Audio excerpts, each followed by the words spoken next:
On this episode of Still Loading, we're continuing Mario Month.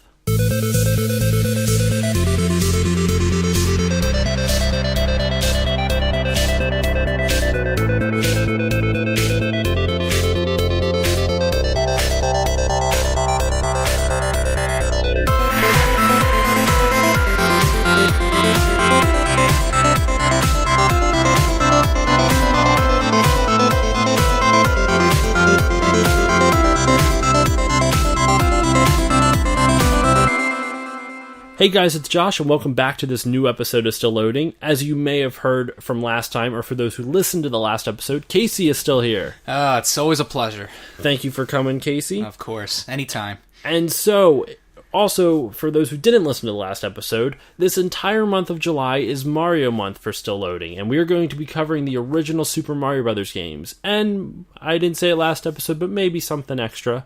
In any case, to move on with that, we are going to be covering Super Mario Bros. 2, the US version. And that's a big distinction. Mm-hmm. So, Casey, when did you first play Super Mario Bros. 2? So, when I was a kid, my mom, she actually ordered Super Mario All-Stars from a catalog. And I remember coming home from preschool one day, and it came in the mail, and I remember getting the game and immediately playing that game all freaking day. Mario 2 specifically? That was the first one you tried, or did you do some I did all of them, but all of them. Okay. That specifically Mario All-Stars. Exactly, okay. Yeah, so that was my first experience with Super Mario Bros. 2. Now, you brought Super Mario All-Stars for us to play after our recording session. Mm-hmm. Is that the original cart that you had as a kid? Unfortunately, it's not. I was an idiot kid and traded in everything, and then I bought all my stuff back. So buying back the childhood. Yeah. All right, so we did this with the first Super Mario Brothers, and we're going to do this again with Super Mario Brothers 2. We're going to go into a little bit of a history lesson. Now, for those who don't know, this is actually more common not Nintendo, but video game history, but maybe it isn't for all you guys. Like, I don't know, Casey and I are both big into video game history, so we came across this, and I don't know, I find it interesting. So, in any case, the US version of Super Mario Bros. 2 is not the original Super Mario Bros. 2. Originally, after Super Mario Bros. Came out in Japan, obviously it was a huge hit, just like it was here in the US. And Nintendo wanted a sequel quickly. And in fact, Super Mario Bros. 2 did get released less than a year after the original Super Mario Bros. In fact, Nintendo R&D 4 was the team that made it. That's the one with Miyamoto on it. They completed the game in less than 4 months, or about 4 months, and they released it in Japan on the Famicom Disk System. And some of you guys may remember me talking about that in previous episodes, but the disc system was literally like a floppy disk add-on for the NES, or the Japanese version of the NES.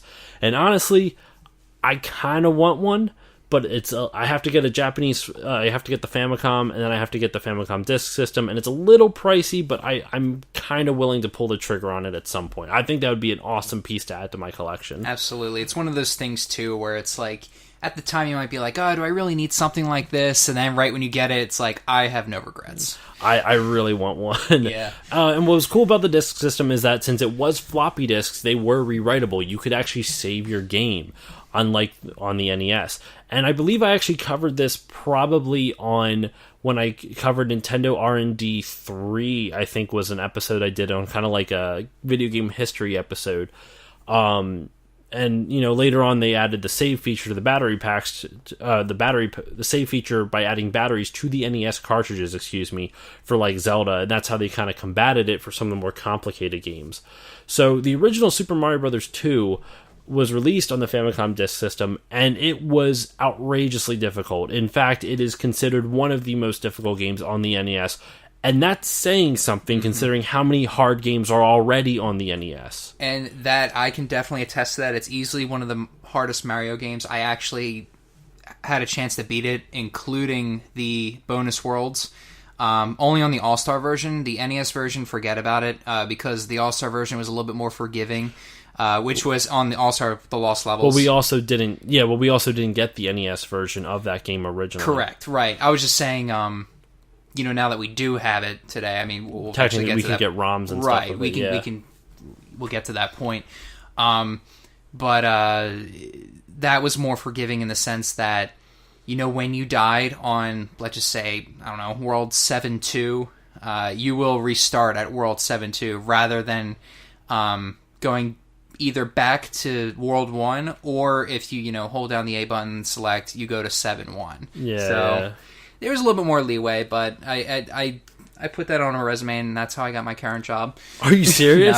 No. I was just Oh kidding. my god, come on. That would be fucking awesome. I know, yeah. But no, so Super Mario Brothers 2 originally was never released in the US back at least in 86 when the game was supposed to come out. And so when it came over to the US to kind of, to Nintendo of America kind of see, would this be a viable game in America? I mean, Super Mario Bros. 1 was popular, but would 2? Well, at the time, there was a guy named Howard Lincoln who worked at Nintendo, and he kind of was essentially like their sole QA tester for a little while. He was really the guy who who was good at picking what sold well in the US and what would not sell well in the US. And he hated the game. He thought it was unnecessarily difficult. He didn't enjoy it at all. Additionally, it was a Famicom Disk System game, so if he would have wanted it, a game that was already difficult, they would have had to, transfer it over to a cart, which would have cost money. Additionally, it's hard to believe now, but back then, the U.S. game market was just coming back. I mean, it had crashed in 83, and it was pretty much a death sentence to release a video game, to be a video game developer in the early 80s because no one wanted them. Mm-hmm. And so with the NES becoming big in the US, it was just starting to get its feet back under, its feet again, if that makes sense. It's putting its legs back under it. And so releasing a relentlessly difficult game, a sequel to the most popular game on the system, would have been a really bad idea, or it could have been a bad idea, and I think it would have. Yeah, I agree. And it's kind of like what you said, you just come off of this game that is incredibly popular. It got, such rave reviews. It was one of the things that helped pull the video game market from the crash, other than Rob the Robot, and and to do something like Robbie. This would have been, to do something like that would have just, at the time, it would have been good. No, too soon. I agree. And so they sent it back. Basically, I think Minoru Arakawa, was the president of Nintendo America at the time. He was actually the stepson of the president of Nintendo, of the whole company, Nintendo, Hiroshi Yamauchi. He was the stepson, I believe, and he basically sent it back saying, "Could we get a different sequel tomorrow? This will not sell well here." So around that time, there was a TV, there was a media TV station. I'm blanking on the name. I think it was called Dream Factory was the name of the company. And they were having a big celebration of manga and TV shows and music. And they were having a big blowout thing. It's weird to think of because we don't really have a lot of companies like that. I guess the closest thing that we would have we can compare to this type of thing is a convention. Right. But specifically for one company. So BlizzCon or QuakeCon or something like that. This was all devoted to one company's products, and so they wanted to partner with Nintendo because the Famicom was huge in Japan. In fact, from what I remember, every 1 out of 4 households had a Famicom in Japan at that time. So it was super popular. So they wanted to develop a game for it. It was called Dream Factory or maybe not Dream Factory, but it was called Doki Doki Panic. And it was based off the 4 characters that were kind of like the mascots of the company Dream Factory. And the game was developed by Nintendo R&D 4, the same team that made the original Super Mario Brothers. It was made by Shigeru Miyamoto, once again, original Super Mario Brothers. Though at the time he was a little he just become a father, and he pretty much had to he was working on another game, The Legend of Zelda, so his attention was devoted elsewhere. So eventual Nintendo superstar Takashi Tezuka, who you guys would all remember, well, I wouldn't say remember, but would know from Super Mario World. He was the director of Super Mario World. Miyamoto turned into pretty much a producing role. Tezuka became the director, and Koji Kondo came back to do the soundtrack or do the music for the game. So you pretty much have the Nintendo All-Stars of the time. working on this game, and pretty much all the ones who worked on the original Super Mario Brothers. In fact, Takashi Tezuka, even though he wasn't a director on the original Super Mario, he was one of the people who worked on it. I don't remember if he was a level designer or not, but he worked on the game. And so they developed this game called Doki Doki Panic, and it had the 4 different characters from Dream Factory. Well, at the time, since they couldn't come up with a full new game, and they didn't want to wait the amount of time it would take to develop a new game, they thought, what if we just took an existing game and swapped out the sprites with what was there for Mario sprites? And they sent back to America Doki Doki Panic and said, would the children of America like this game if we swapped out these character sprites with sprites of Mario, Luigi, Peach, and Toad? And Nintendo of America said yes. And this game is what became the American version, of Super Mario Brothers 2. Right. And this is even though it's very different, it's a really good game. And we were playing this last week. So a lot of games, we didn't say this in the last episode, but to kind of prep for this episode, we actually went on the task of trying to beat all of the original Super Mario Brothers. We only beat 3, but we only beat the 3rd one. But we did get to the final boss of Super Mario 1, and we got a couple levels into Super Mario 2. Right. Let's talk about the game, and there's a little bit more that I want to talk about in terms of like the history of it, but actually no, I think that in terms of history we covered everything, but there is stuff later on I want to talk about, like its legacy essentially. But let's talk about the game itself. So what's interesting is that it does a lot more vertical scrolling than just horizontal scrolling. Now, Casey, you went from playing, like I said, you're my resident Mario expert. What stood out as the biggest difference for you when you were playing it? Well, it's kind of hard to explain. When you first play a game like this, after, playing the first one for the first time, one of the things is it changes the mechanics a little bit. You can no longer jump on enemies and kill them. You have to figure out that once you jump on them, you have to press the B button in order to pick them up and throw them at other people, or the other enemies, to kill them. In order to get a power-up, you have to collect... you have to find the warp door, and then to go through the warp door, depending on where you are, you'll see a mushroom there that'll add an extra life. You kill a certain amount of enemies, a heart will come up to replenish your health. To get the invincibility star, you have to collect 5 cherries. So it's different. No more coin blocks anymore. So. There are still coins, though. Yes. Interestingly enough, some of the items in the game were they kind of stole, I shouldn't say stole, but borrowed from Mario. There's an invincibility star, just like Mario. There are still coins, just like Mario. Right. What was the other one? There was something else that was kind of similar-ish to Mario, but wasn't quite the same. I can't remember now all of a sudden. But the power stars, and then there's still coins and stuff like that. And I would say the spirit of secrets. There's a lot of secrets in that game. Yes, you can warp in this game as well. Wait, really? Yeah. Did we find We a did warp? not. Okay. Yeah, they're in goofy places I can show you. All right. Yeah. But no, so... sorry, I cut you off. You're saying things you noticed, like you said, like the mechanics are completely different.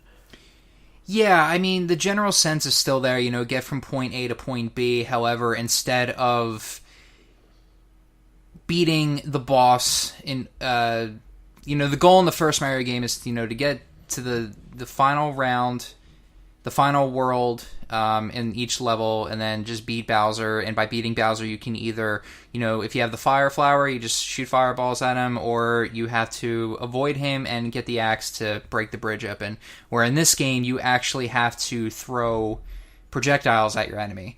A lot of times you'll be coming up, you'll be encountering Birdo, one of the enemies there. And I would say that that's something that's really different. Like, in Mario, there was only really one boss at the end of each world. Right. There wasn't bosses at the end of every stage. In Mario 2, there's a boss at the end of almost every stage, and Exactly. it's usually Birdo, except Yeah. for the boss at the end of that world is usually someone a little different, like Mouser or something like that. Right.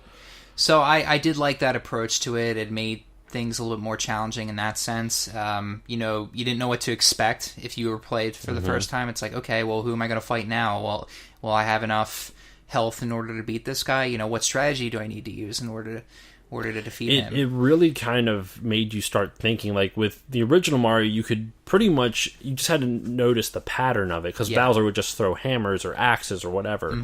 In this one, it was not only just recognizing a pattern, but it was also figuring out the puzzle of the boss. So the boss itself was a puzzle, not just some type of like twitch reflex skill. It was also like, how do you actually beat this guy? Yep. What's really cool about the gameplay also is the individual characters. You can play as Mario, Peach, Luigi, or Toad, and each one of them has different abilities. So like Mario is your best well-rounded character. He can jump well, he can move well, he controls well, in general he's got decent power. Peach and Luigi have lower power, but Luigi can jump the highest out of the four of them, and Peach can float, which is really cool. And what's interesting, last one, Toad can't jump or move well, but he's a lot stronger. Right. And what's interesting is that these are the same characteristics that the original Japanese version, the Doki Doki Panic version, had. So they didn't really change that much. They just literally swapped out a sprite. And it still boggles my mind that all they really did was sprite swap it. There are some other differences, but the main thing is the sprite swap. And the game still feels like a Mario game, which is crazy. Right, and I think that there are a little bit of differences in terms of the music, too. I think that Doki Doki is a little bit faster. Okay. I had to go back and listen, but I think the pitch is a little bit higher, too. But well, that would make sense, because Doki Doki Panic was on the Famicom Disk System, and I believe I mentioned in the last episode how the NES only had about 4 sound channels. Yeah. 1 for the sound, and generally 1 for sound effects, and 3 for music. The Famicom Disk System added more. I think it was only 1, but I honestly don't remember off the top of my head. But the disc system added more sound channels, so because of that, you generally could have like a richer, fuller sound on disc system games than you could on the cartridges. So when they brought it over here, they kind of had to rearrange the pieces, the music pieces, on each level to kind of fit with the sound channels on the NES. But anyway, so we were talking about the game mechanics and how it was, it was different. Like you said, you had to jump on top of enemies to to either pick them up, or I always thought it was interesting how Birdo worked, where he would shoot eggs at you, he or she, whatever it was.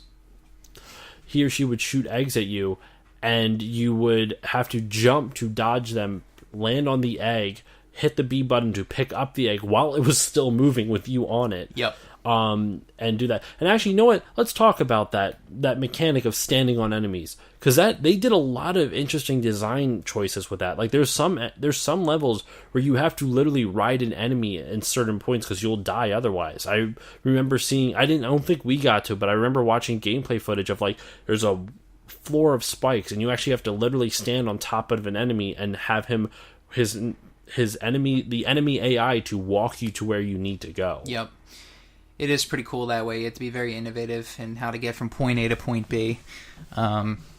So there are some really neat changes to the game. I know a lot of people, didn't really care for it, but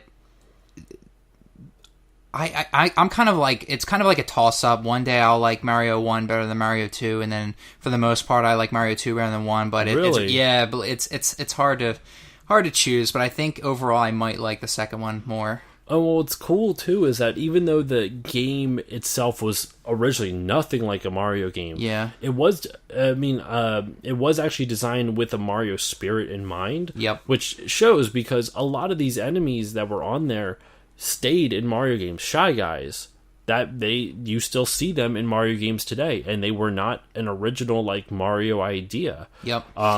So things and there's other, Shy Guys, Birdo, enemies like that, they were not original Mario game or enemy ideas, but they're still around today. Agreed. And just going back to the whole visualization regarding that, when you were talking about the palette swapping, even when they did minor details, not only did they just sprite swapping, yeah, sorry. With the fighter who was in Doki Doki Panic and Luigi dangles his feet when he jumps. The other one didn't. So it's kind of cool. Tiny, so they actually added some extra things. And they didn't have to do that. Right. That was just really something really cool, something minor to add. And it's funny, too, because even something that tiny, a lot of people will recognize, Luigi's unique jump even to this day. If you play the Super Mario Advance 2 version of Super Mario World for the Game Boy Advance, Luigi does that jump. When you play Super Smash Brothers Brawlin' Up, Luigi does that jump. So it's pretty cool how they, continued with that. And it's really interesting. So, I mean, the music for this game was pretty cool. Before we move on, because like what I wanted to say, what was leading me into was talking about the legacy, and I kind of want to save that to the end, but to kind of like before we get to that, because there's a lot of stuff about this game that I want to talk about in regards to how it changed the Mario franchise. I don't know so much about the whole gaming landscape as in whole. I guess I use that word twice. whole. But I don't know how much it changed game design as a whole, but it definitely had some really good effects on the Mario series for the future. So I definitely want to talk about that as we get closer to the end of the episode. But the one thing that I would say to kind of move on with this is the graphics. The graphics, I think, are some of the best on the original NES. It's not the best. Like, I do think Super Mario Bros. 3 overall is graphically superior, but I do really like the NES's. I do really like Super Mario Bros. 2 I cannot speak today. Super Mario Bros. 2's graphics. That's like a tongue twister right there. I like how the sprites look, and what's interesting, if you notice it, the outline of the sprites they have a soft outline. Like, it's not a harsh black border. It's like light colors. It's like almost like a weird pastel red. It's very smooth, and it's something that they didn't do so much in the first Mario Brothers game. And the first one was great, just how vibrant and bright it was, and this one just took that and made it like even better, even with just a few tweaks, which is, like you said, it's one of the better looking NES games. And there's a reason they actually that was actually another one of the reasons why they decided to not bring it over to the US, because the Lost Levels was literally practically looked like a carbon copy of the original Super Mario Brothers in terms of graphics. Basically a template. That's all it was. It was the exact same thing. Yeah. They added some new things, like in the Lost... we'll be talking about the Lost Levels. I mean, I guess to kind of spoil what we were going to talk about later on, Super Mario Brothers 2 that was not released in the US, the Japanese version, the real Super Mario Brothers 2, later came to the US in Super Mario All-Stars, which we were talking about before, as the Lost Levels. And they added some new elements to that, like the poison mushrooms that would actually hurt you, I guess, and even kill you. I don't know. Do you know? Did the poison mushrooms kill you completely, or do they just, like, if you were big Mario, did it shrink you back down to small Mario? I am like 95% sure, because it's been a while, that it'll just shrink you. But if you're small, it'll kill you. It'll small. Yeah, that would make sense. But no, so like the real Super Mario Bros. 2 just added a couple extra things and made the game relentlessly difficult.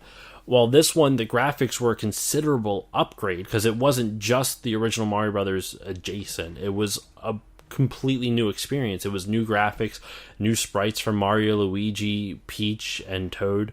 And I would say it's really colorful. Like, I love the green hills in the first level. I love how, like, it's not just one shade of green. They have two different shades. Like, it alternates between, like, a light and dark green. I like how all the little, like... It's interesting because, like you said, there's no more jumping on enemies. You pick things up. So you'll see these little red grass wisps on the ground, and you have to pick those up to see the turnips or whatever that you can throw at enemies. It's a very colorful game, and the first Mario game was super colorful, and I feel like this one kind of emphasized that even more. Every time I look at this game, it in a weird way, it just makes me happy. Like, it's a really nice looking game. It is a happy game, and the music goes along well with it too. It kind of sets the tone of where you are in the game. I love the boss music. It's different. It's fast paced. It's like, okay, I'm right here. I need to beat this guy, but at the same time, this music is a bit unsettling.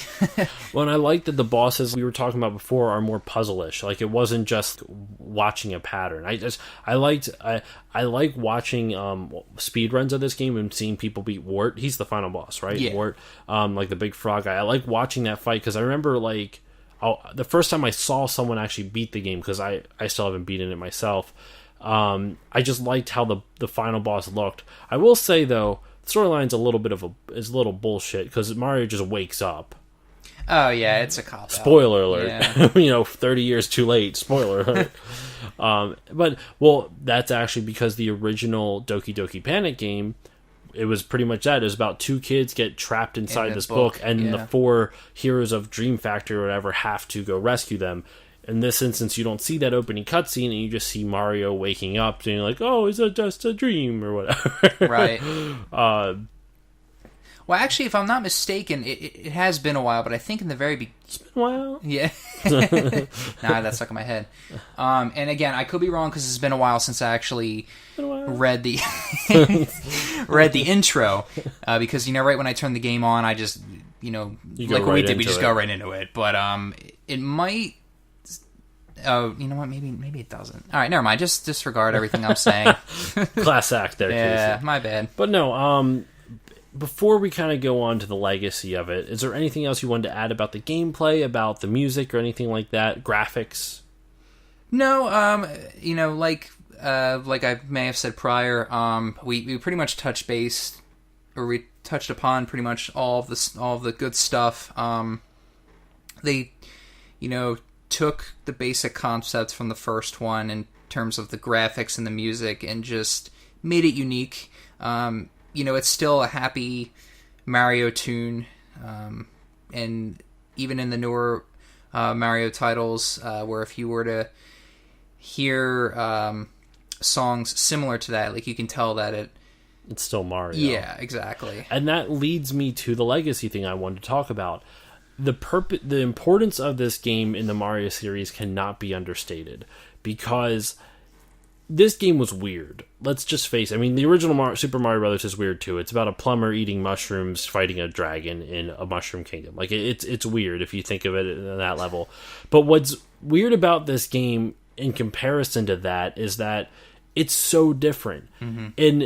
But yet it still feels Mario. And true. That's very important to remember. In fact, I think that while Super Mario Brothers 2 in the US is not technically the real Super Mario Brothers 2, it's not the real Super Mario Brothers 2, I'd argue it's more important because it showed Nintendo that you can take your franchises in weird directions as long as the core is still relatively there. I would say this divulged a little far from the core, but it still felt like Mario. I mean, I would even say you could make the argument. I don't know if I have enough correlations for it, but you could make the argument if Mario 2 never existed, you wouldn't get the Mario spin-off games we have now. Because, for example, Mario Kart, Mario Tennis, that's not Mario. It's a Mario game, but it's not a classic Mario game, right? So Mario 2 is not a classic Mario game if you really think about it. It doesn't have all the same mechanics that the original Super Mario Brothers or Super Mario Brothers 3 had. It had completely different ones, but it still felt like Mario. And so since it did so well, I'd argue that it gave Nintendo courage to be like, well, let's try other things with Mario. What else can we put Mario in and have it be successful? Agreed. And that's the cool thing too, is that they did take a risk doing this, because the first one was so successful. This one might have bombed because it was so different. Mm-hmm. But it is one of the top selling NES games to this day. And it's still one of the most beloved NES games. Absolutely, to this day. People still look back on this and look at it fondly. I mean, and like I said, it influenced future parts of the game, or future games, excuse me. Shy Guys are now a thing. And one thing I didn't bring up before, but I wanted to, was the mechanics of the individual characters. Luigi is still known for jumping higher than everyone else. Mario is still known for being that all-around decent character. Peach still look at Smash Brothers for crying out loud. Luigi jumps higher than Mario. Peach floats. I don't think you can play as Toad in Smash, but if you look at Super Mario 3D World, right? Mm-hmm. Toad runs faster than everyone else. So while that wasn't the power move, quote unquote, that was in Super Mario Brothers 2. Wait, did Toad move faster in Super Mario 2? Or was it power? The Japanese quicker. Okay, so maybe quicker. So I was wrong. I think the Japanese version of Toad was power, it wasn't speed. So when it went to the US, they changed Toad from being a power type of thing, like the same thing as the Japanese version. And then when he squats and jumps, it is higher in that sense. But yeah, so those are his two power ups. But I just wanted to follow up on the when you were talking about Luigi being the higher jumper, even in the Mario games today. They actually did include that in the original Super Mario Brothers too. Did they? Yeah, he definitely was a. Oh yeah, sorry. So you're talking about the original Super Mario Brothers 2, not the original Super Mario Brothers as well. Right. Too many letters. Yeah, sorry. So in the original Super Mario Brothers 2 that was not released here, Luigi was. He did. Okay. Yeah, he was. Yeah. A little bit about that. He was a little bit more floatier, so to speak. He could jump higher. Yeah, he could jump higher. A little bit harder to control, but he was very beneficial with some of the levels, and I exploited the hell out of him in the lost levels. I don't know if I could have beaten it without him. That being said, they still took the same formula in the one that was released here, but they just changed it a little bit. He could still jump higher, but to a different extent, which is pretty cool. And so yeah, those characteristics that they designed for the characters have pretty much lived on through the rest of the Mario games. I mean, with some iterations here and there, but like that's what they are known for to this day. And that's why I was saying before, the legacy of this game, in terms of a design standpoint, I don't know how much it did. I mean, it was cool because it did horizontal and vertical scrolling, which was different than what we were used to. Kind of like what Metroid did, where they had horizontal and vertical scrolling. And but in terms of what it did for Mario, it like I said before, it cannot be understated because it taught Nintendo that you can be weird and you can do different things with your IPs that you probably wouldn't have thought of. You can even make the argument maybe Smash Brothers might not have existed. Let's be real, it probably would have happened at some point, but but maybe not as quick as it did. Like, I mean, shortly thereafter, I mean, there wasn't necessarily Mario Kart right off the bat. I mean, there was on the Super Nintendo, but like, look at like Tetris on the Game Boy. Mario's on Tetris on the Game Boy. So even though he doesn't do anything in terms of gameplay, they stuck him there, and it gave them the courage to do things like that. Where let's stick Mario in different places. It doesn't have to be in just his specific game type. We can do different things with him. So I think that was really important. I think that was something that really gave them a lot of courage. I can't say for certain because I don't have any quotes on that or anything. Right. This is more speculation, but I would say so. Yeah, I mean, I feel like that also helped, but I mean, I don't want to be that guy, but I did want to point out that in Mike Tyson's Punch-Out, a year before, they did make him as the referee to do something like that. That is true. But, you got me thinking, ever since Mario Brothers 2, they definitely added him in more games that, you wouldn't normally see him in. And going back to you saying we may have not have had a Mario Kart, or if so, might have not have been so soon. Yeah, it probably can never. Yeah, you don't really know what would have happened. Yeah, it's like could have, what if? But it also would have been the same thing with other games too. Having Mario out of his element. You have these cool games like Mario Tennis, Mario Golf. Just using the Super Mario Brothers 2 characters to play in those games, like play a board game like Mario Party. It gave Nintendo the incentive to divulge and do different things, and became so successful. Maybe it even, I mean, this is more far-reaching, but like maybe it even gave other Nintendo IPs like not free will, but like a little bit of courage to do that. Because like look at Donkey Kong. Now, granted, the one I'm thinking of is Diddy Kong Racing for the N64, but that was developed by Rare, so it's not like that wasn't. Now Nintendo licensed Donkey Kong to them to do that.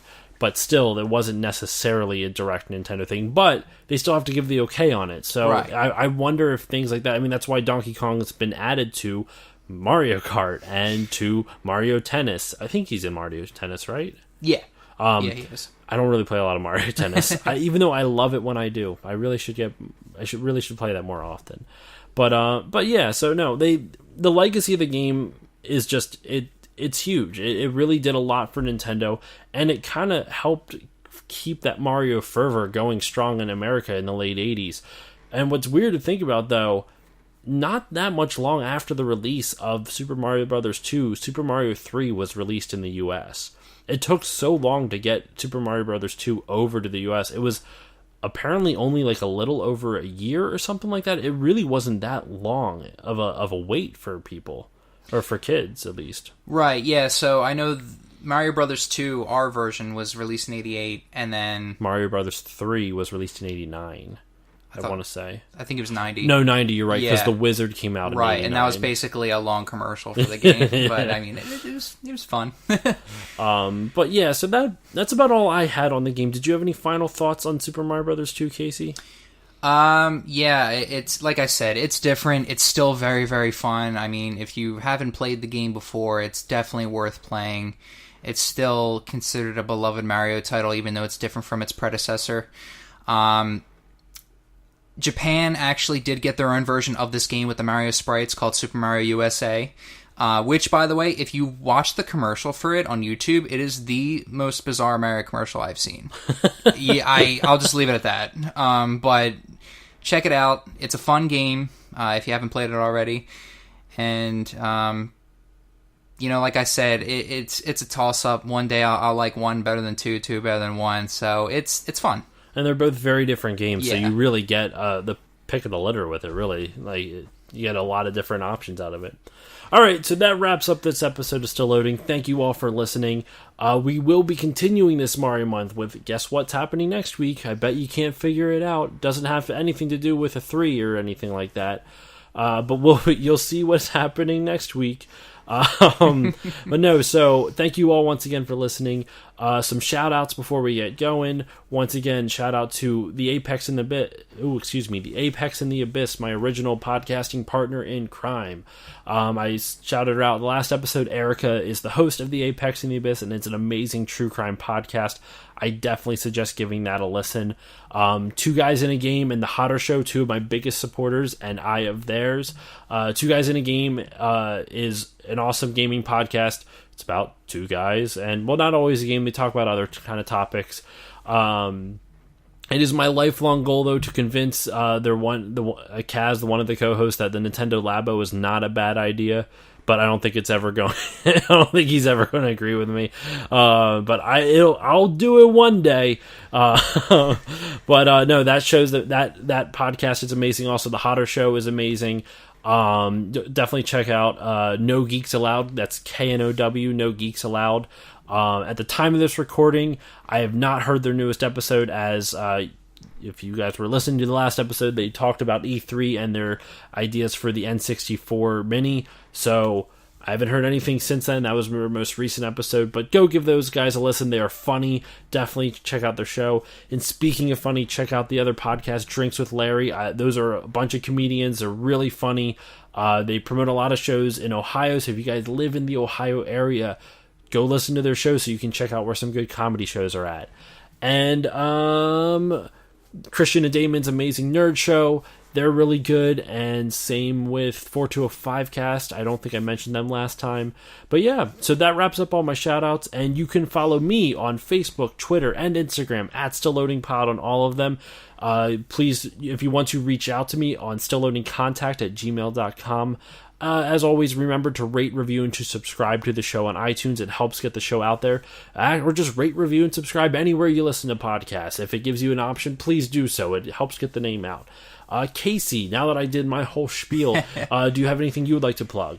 Sure. You can feel free to follow me on Instagram. I am under Kazuya Kane. That's KAZUYAKAN as in November E. I basically just post video game related stuff, retro, current, my collection of video games, memorabilia, all sorts of stuff. So that's what you're into. Come check me out. And that will wrap up this episode of Still Loading. So thank you all for listening once again, and we will both see you all next time.